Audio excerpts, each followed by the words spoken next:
छावा संघटनेच्या प्रदेश अध्यक्षांना मारहाण करणाऱ्या सूरज चव्हाण यांना राष्ट्रवादी काँग्रेस पक्षाच्या वतीने थेट सरचिटणीस पदाची जबाबदारी देण्यात आली। यावरूनच सामाजिक कार्यकर्ते अंजली दमानिया यांनी आता संताप व्यक्त केलाय। मारामारी करणाऱ्या व्यक्तीला उपमुख्यमंत्री अजित पवार त्यांना पक्षात सरचिटणीस बनवतात असा सवाल देखील सामाजिक कार्यकर्ते अंजली दमानिया यांनी अजित पवार यांना विचारलेला आहे।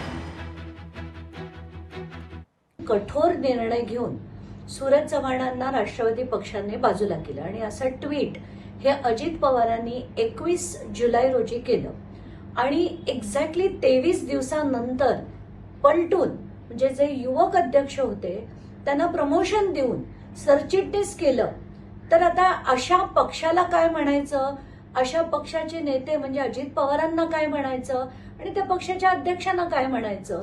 तर जे त्यांच्या शब्दाला खरे राहू शकत नाहीत, जे बोलतात एक आणि करतात एक असे जे लोक असतात त्यांच्यावर आता जनतेने किती विश्वास ठेवायचा आहे जनतेने ठरवायला हवं। कसं होतं की ते तू मारल्यासारखं कर मी रडल्यासारखं करतो ते असं सगळी ही परिस्थिती आहे।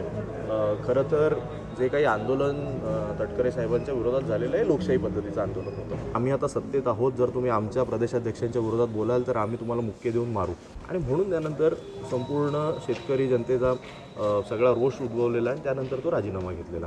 आता राजीनामा घेतल्यानंतर त्यांना परत बढती दिली, याचा अर्थ शेतकऱ्यांचे जो प्रश्न विचारतो त्याला आम्ही मारणार आणि मारून त्याला बक्षीस सुद्धा देणार, हा संदेश कुठेतरी राष्ट्रवादी पक्षाने दिलेला। लोकशाही मराठी ऐका, पहा, जागरूक रहा।